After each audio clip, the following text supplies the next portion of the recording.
Greetings, everyone. Thanks. I'm glad you're all here in my city, despite what you may have heard. This is San Francisco.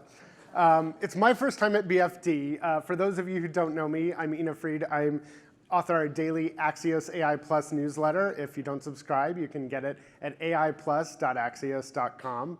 And if you'll indulge me for just a minute, I want to plug another upcoming Axios event. In less than a month, we'll be having our first Axios AI Plus Summit of the year, June 5th in New York. It'll be a very immersive half day filled with lots of cool demos and some great interviews, including former OpenAI board member Helen Toner, the CEO of Gecko Robotics, Lux Capital partner Grace Isford, and many others. So you can join us in person, or if you're not planning on being in New York for Tech Week, it'll also be streaming. And I'm also excited to announce here publicly for the first time our West Coast edition of the Axios AI Plus Summit will be right back here in San Francisco on December 17th, which also, according to sources, happens to be my 50th birthday. So we're going to have a big party. It'll be fun. You should come. Anyway, back to the present moment. I'm thrilled we get to interview in our next conversation Google's Chief Health Officer, Dr. Karen DeSalvo, and particularly a thank you to Dr. DeSalvo because Google had its big event of the year, Google I/O, this morning. I was covering it from here for Axios, but Dr. DeSalvo actually made it from Shoreline back here, which, if you know the freeways, that's no small feat. Please welcome Dr. Karen DeSalvo.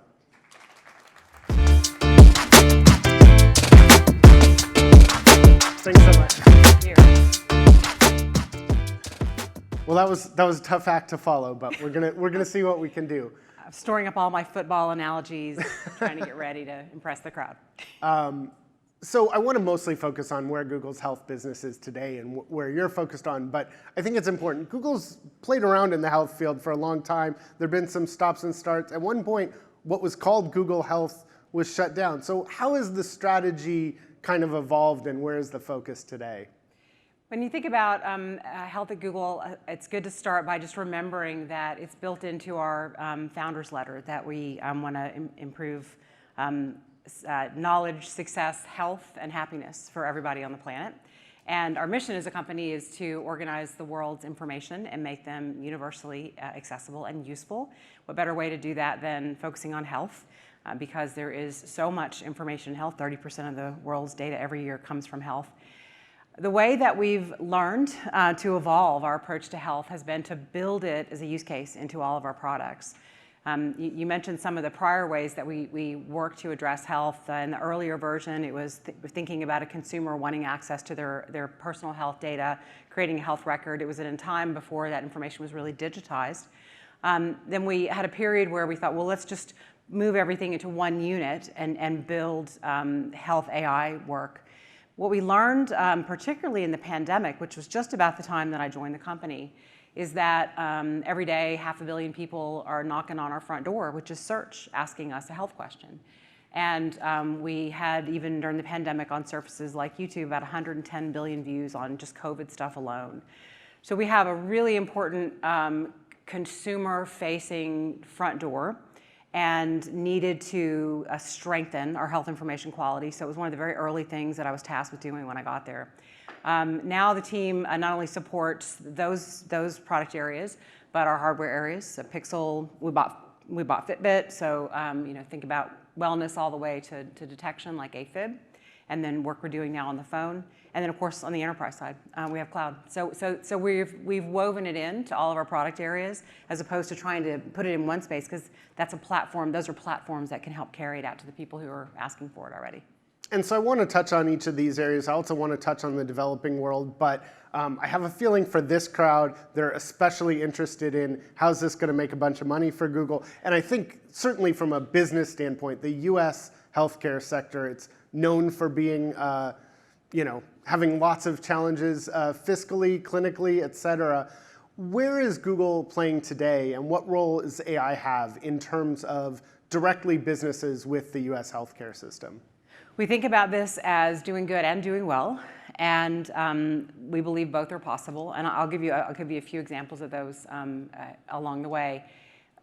In US healthcare, most certainly, our cloud business is a really important part of helping enterprises, hospitals, healthcare systems pharma, med tech companies, med device companies. But that you can repeat that all around the world. So we have cloud services in Europe and in Asia Pacific. So we're working with the healthcare sector, with the industry, with the enterprises to make their businesses more efficient, to help them innovate.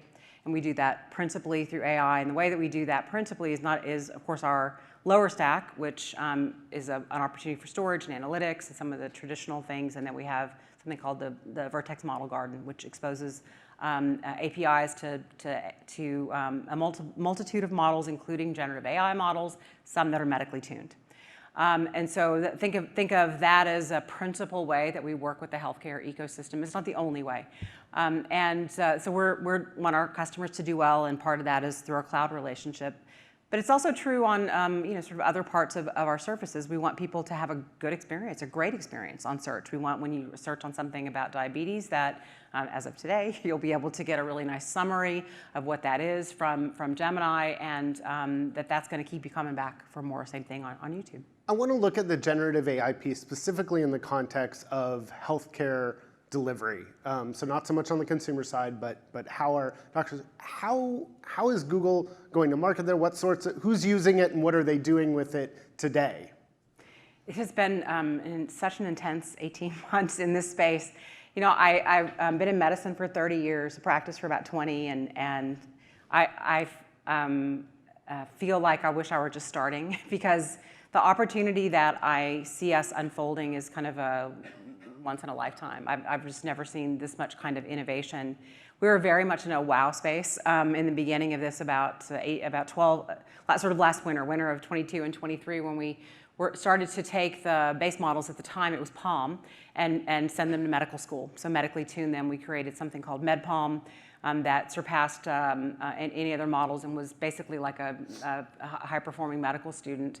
And now have been taking a version of that model. We've actually put it on top of more advanced models, base models, and we expose an API to healthcare systems, payers around the world. And watching them take what we developed in the laboratory, way of research, and then we work with them when they begin to use it in the field as they sort out problems to solve. So for example, HCA is one of our, I think, most innovative partners. And Sam Hazen he's the CEO, quite focused on seeing how they're going to be a leader in healthcare in use of AI. And they've got a stream of work in the back office. So looking at the bottom line opportunities they have, how can they improve efficiencies across their business? And then they're using it in the clinical environment, or testing it. In particular, the signature thing they've wanted to address is nurse burnout. And what nurses told them is that the handoff at shift time, when they had to stare at computers and collect information, was taking them away from doing things with the patients at that moment. And so could we help improve the efficiency? So that shift change, a summarization of what happened in those hours of that shift, handing that off to the next nurse, is an example of how they're seeing how it's useful in the clinical environment. And I, by the way, love that they're thinking about nurses, because a lot of the use cases that people are thinking about in healthcare is how to make doctors happier. I'm a doctor, I'm married to one, we like to be happier, but it's also true that on the front lines every day, there's a lot of workers like nurses who definitely need a lot of help. So that's an example here in the US of a company that's taking something we developed in research, we've now put it in their hands through cloud, and then we're actually in the healthcare system. I've been down in Nashville and visited with them to see how it starts to work in the field, and what use cases are helpful to them. And I hear a lot about the potential in sort of developed world healthcare for maximizing patient time, so taking notes for doctors, in this case taking notes for nurses. One of the things that I've seen in generative AI is it's really good at doing like 80% of it, and it's really hard to get the last little bit. I use something called Otter, for example, to transcribe my notes. It's changed my life. I can ask questions of my notes, but it doesn't get the quotes exactly right. I have to go back and listen. Now that's a moderate problem for me, but I suspect if you're transcribing notes for a doctor and it changes 20 milliliters to centiliters, that's a life or death issue. How big of an issue is this sort of 80-20 thing, or whatever you see in your results? And how do you make sure that, because the level of acceptable error is pretty low when you're talking that sort of thing? Well, our foundational principle is first do no harm, which is an important tenet in medicine. And having I don't think you were the first to come up with that. I was not. Okay. There are a few generations before me, but you know, I think that can sound cautious to people, but when there is life and death, as you say, it's worth being slow and testing. It's also important to know that when you build the models in the laboratory, just like if you create a drug in the laboratory, when you put it into humans, when you put it into clinical practice, you have to continue studying its effectiveness, safety, quality, and we're doing that with our models. And what we find is that, that just as you'd imagine, as they come out of the laboratory, they still perform well, but they don't have all the context sometimes. And medicine's multimodal, so we've really been working very quickly to move from text reading to something that can read images and audio and video, because that's how medicine is practiced. You're sensing and taking in a lot of information. And we're finding, at least in the laboratory, some of the research papers we published, that multimodal actually gets the models a little over the hump and presents then something that's more useful to the clinician. And this is such an important point, is that it is, I think of it like the medical student that was gonna gather the case for me and then bring me the information. It was still my job as the attending to make sure that it was all correct, to look for errors, but also look for diagnostic opportunities or things that might have been missed. So we always think of human in the loop, but boy, having that first pass is such a time saver. And then it also sometimes finds things that you didn't know was gonna be in the record because you didn't have time to search all of it. I think eventually we're gonna get to a place where quality and safety start to meet a bar where we feel like it can be, the ecosystem, like it can be more real-time production. But right now, most of the experiences are that it needs a lot of human oversight, and it's a lot of test and learn in just about any use case you have, just like if you're using it for your email. So that's the note-taking piece. Another piece that's been talked about now for a long time, this is less generative and more machine learning, is, you know, radiology is kind of the classic example. You know, we heard, you know, it's going to be great at detecting, you know, all these types of things, and the early tests were great, and then, you know, as it turned out, people have different skin tones and, you know, larger bodies, and things move around. It didn't prove to be quite as good. Then there was discussion, well, you know, it's not just a doctor plus AI. The best thing is a doctor who knows AI. Where are you seeing some of that work go? And just as context, I think you guys recently said that MedGemini 3D was the first LLM capable of generating reports for 3D scans, which is really exciting, huge, but only about half the reports were clinically acceptable. So what does it take, again, similar problem, different context, to where it's 90% or whatever you need it to be clinically useful? You know, so the straight shot AI. So this is, you know, the sort of second generation where you could build code, train a model to do a task, read a mammogram, read a chest X-ray, read a path slide. We've done a lot of work like that at Google, and we've worked with external partners like iCAD for mammography reading, or partners that we have in India or Thailand, where we have developed AI that can read a retinal image and detect whether someone's having a risk of developing blindness. From diabetes, now we have partners who have taken those tools and they're using them in the field. The downside of those models is that they only do one thing. And so the multitude of tasks that you have to do in medicine, you have to have so many of those models. That's where generative AI, is this next generation, is so exciting, because you can build a model and teach it like you teach a nurse or a doctor, and then put it to task for multiple things. Now that comes with it inherent challenges about how to evaluate safety and quality and what it will be useful for. But one of the exciting opportunities I think that we have right now in understanding the usefulness of these models is how are we going to think about them in two ways. One, how are we going to develop them and assess quality and safety almost in the way that we do for physicians. So when I went to med school, I had to take exams through med school. I had to do a residency, take an exam following that to be boarded, do continuing medical education. There may be a model like that we need to think about for medicine. So the AI systems themselves are going to have to pass the test before we let them play doctor. They will, but I may be very biased here. I don't think they'll ever be ready to play doctor for a couple of reasons that to just get back to your question, which is so much of what you do in medicine isn't just about reading the path slide. You actually understand the patient's history, you understand their risk factors. There are a lot more dynamics and context to it, essentially, than just the reading of the pixels. And we have definitely learned that medicine is not only multimodal, but it is complex because humans are complex, and it takes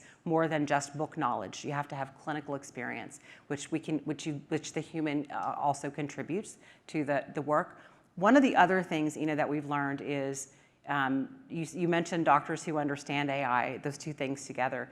Just because you build a model and stick it into the clinical environment doesn't mean it's going to get used. I mean, there's so many stories of just the pop-up box shows up for the decision support, and there's a click, click, click, close that. I'm smarter than the model. I don't need it to help me. And so building that into workflow, we've done a lot of work like that. For example, with Northwestern, we're doing on mammogram work, so that can we create an opportunity that it's good for the patient? They're still in the mammo suite when their film gets read, so they don't have to go back and go home and come back. And can it also sort the queue, so the radiologist sees it before their eyes get too tired? So figuring out really hand in glove with the teams what's useful. But so all of that is a resistance to using AI and sort of learning how to put it into workflow. I do want to say that I think one of the challenges on the horizon for Gen AI, so not single task, but one that sort of is part of the medical team, which is the direction that I think we're going, is there will be some automation bias. And so there's another reason for clinicians of all sorts to be conscious of the fact that just because the model says this is the diagnosis, there's going to be much more to be understood. And some folks like Bob Wachter at UCSF have written very well about this. And I think these are horizontal issues where it used to be we worried that docs would not use the AI, but now we worry they might use them too much, and there may be some automation bias. So also thinking about the workflow, when do you present the information from the bot?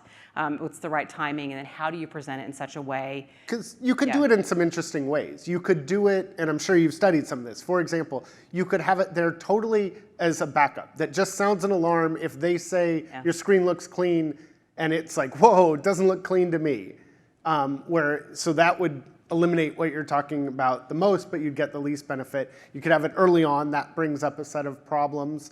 But it does seem like there should be a world where the combination of a skilled professional and the AI really does add up to more than either of them alone, right? That's still... I did not coin this phrase either, but I believe in it, which is that that AI won't replace doctors, but doctors who use AI will replace doctors who don't. And I just don't see a world in which that's not true. And having practiced for 20 years, I can tell you that any time that I'm going to be able to have a part of my medical team, even if it's an AI bot, that's going to be able to scrape the literature and tell me what's the best antibiotic in that moment for that patient, and I'm going to have that as an additional input to my decision making. That's a great thing for patients, and I think it's a great thing to improve quality of care, to reduce variability. So just as we look into the forward, I do see AI as becoming more of a part of the medical team. And not to be too kitschy, but doctor still is the quarterback. But the AI is going to be increasingly important as an additional information input and efficiency gainer. And I do want to touch on the two other areas that sadly may not make as much money in the short term, but you guys have done pretty well in the consumer business.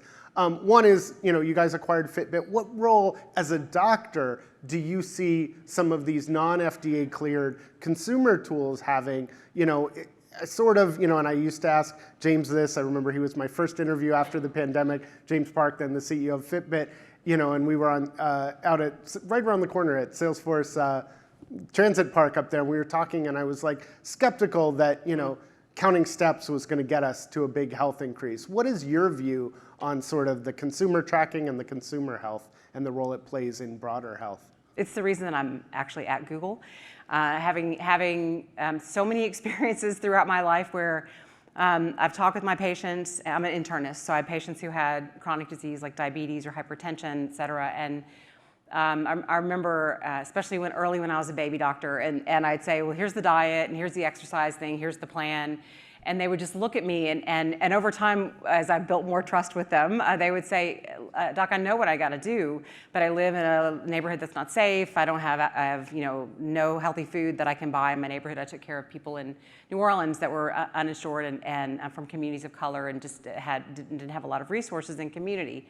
So I think beginning in that part of my journey and then across work I did in public health and other ways in my career, I just really believe that a lot of the way technology has thought about facilitating health has been to facilitate what happens in healthcare in that environment and to help the doctors often with what they're going to do, whereas the patients on their health journey every day, all the time, not just the 1% of the time that they're there with the doctor. So the more that we can do as a company to help people on that health journey when they're wanting to learn about a condition, wanting to learn from a trusted messenger on say YouTube, but now the potential of what we're going to be able to do, creating personal large language models for people on their devices to help them have insights as, to a degree that I don't think we could have imagined a year ago. So now it's not just, I know how many steps I took, but I know what else was going on in my life that day when I took fewer steps or when my sleep wasn't great at night.